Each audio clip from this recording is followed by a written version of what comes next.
私は ISA の特別調査官。 Let me guess, y'all are a subdivision of Sector Security, aren't ya?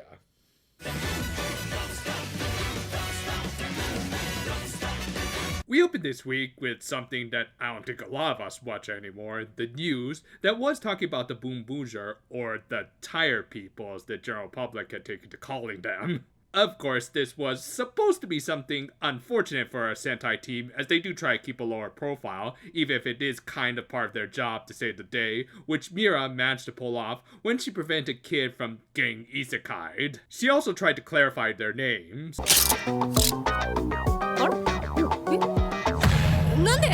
Well, clearly you're ripping off powerful rangers without Hasbro's approval. Actually, following up on last week's cliffhanger, she had been taken to custody by the cop, who we learned was named Joe Akuse because no one in the show can have a normal name. He had been given orders by the International Space Agency, who are pretty much just the feds of the series. Yeah, as we hinted at the beginning of this review, this is just kind of a thing with Atsuhiro Tomioka's writing, where a lot of his shows involve some sort of government or higher authority intervening. Often, they're depicted as total sticks in the mud, who are more of a hindrance than anything, which, okay, fair enough, social commentary, but he also does include a little bit of nuance to them, as we'll see. For now, though, I actually do like this twist, as while there have been some literal police Sentai in the past, having some sort of third-party lawful authority figures is a little more uncommon, and yet it does make sense that they would want to get involved in this. Also, Mira being questioned while still in full costume is the kind of surreal comedy I eat up.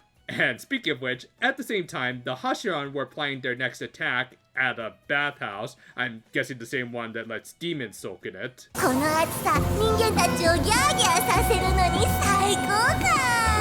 Just like global warming handled that. That said, I gotta give credit to the suit actors, as I think they might have actually gone into a working sauna, as you can see perspiration on their costumes. The inside of those things cannot be a picnic. Anyway, they turned the sauna oven into a monster. Back with our heroes, they'd invite Joe and the ISA investigator Shirabe to their HQ. And of course, as we said, the government had to government and say that they were taking over this operation and wanted to implant their own agents, rather than just letting the guys who have already proven to be competent protectors of justice do their thing. I'm the government, I'm the government, I'm the reason nothing works. She also revealed a little more about Tai's backstory, in that he had actually inherited his fortune that let him buy at least half the city, if not the whole damn thing, which also might imply some more tragic stuff for later on. Still, all the money and grammar quotes in the world weren't going to convince Shirabe to just let them do their thing,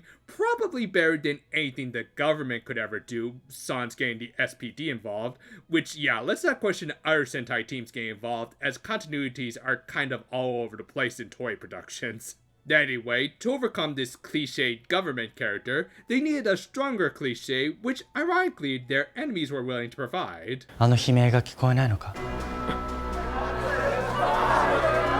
Well, you can hear them, he's just not really buying those extras acting.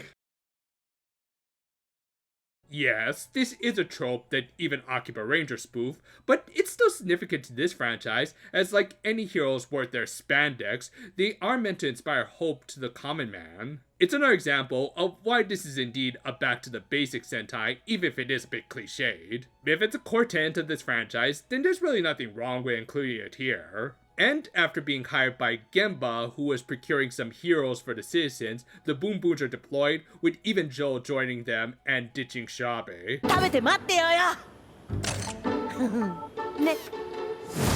Well, you do kind of look like Curry-senpai. They had a pretty fun on-the-ground fight, complete with standard Kamen Rider drive action, some jump roping, and also that one thing that we all kind of wanted to do in the locker room, but hopefully didn't, otherwise we would have gotten the crap beaten out of us. However, the real highlight was of course when they launched their finishers against the monster.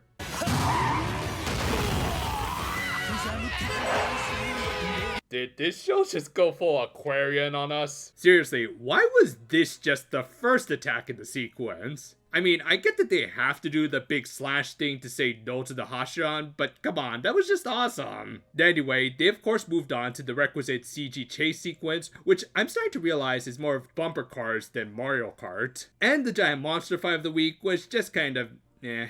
I don't know, maybe it's because I just watched a good Ultraman parody, but they didn't do any notable giant robot action this week, and instead relied on some cheap CG to disarm and derobe their enemy. Anyway, the episode ended with Shabe agreeing to work with the Boonboomger, under the condition that they keep at least one inspector to watch over them, which of course turned out to be Joe, who I'm sure won't be able to add that much more to this show at all. Ironically, this episode kinda slowed things down for a show like this, which isn't necessarily a bad thing. Yes, they took time away from the usual fun, over-the-top interactions with the characters in order to make room for this new third party in the ISA, but if done right, these sorts of additions can provide some interesting new wrinkles to the story, and is actually something I'd like to see more in these shows. The giant monster fight wasn't great, but who knows, maybe they'll add in something new next week, like maybe a new car in order to promote perhaps a new hero of some sort.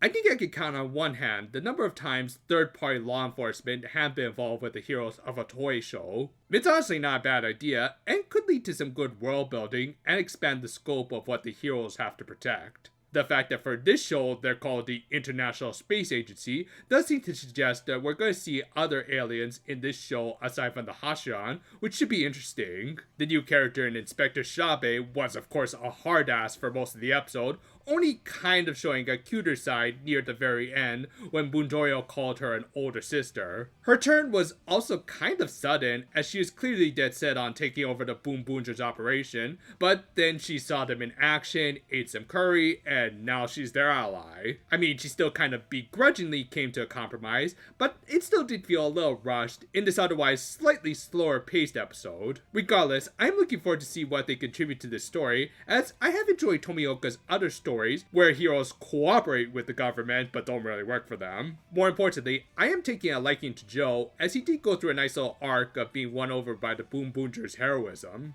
And again, while it was a little cliched, it is also kind of reassuring to get a by-the-books rescuing the civilian scene in a Sentai that is meant to be a bit more of a back-to-the-basics season. And overall, this was a fine episode with good developments and some okay action. I wish there was a little more to the giant mech fight, but the on-the-ground stuff did kind of make up for it, which I guess makes sense for a more down-to-earth series like this. Next week, we'll do our usual thing and just do a review for this show, as well as a short one for Wonderful. But the next day, my family and I are actually going to go on a little vacation. As such, I won't be able to make videos while we're on the move, but I will put up some smaller videos ahead of time to fill up the weekend spots at least. It'll just be for 2 weeks, and we will start talking about a franchise that we've been meaning to cover on this channel for a while. So, look forward to it. Until then though, farewell for now my friends, and oh boy. Why is it so hot all of a sudden? Alright, I'm doing my reviews on a beach while I'm wearing mostly black. Probably should change up my costume.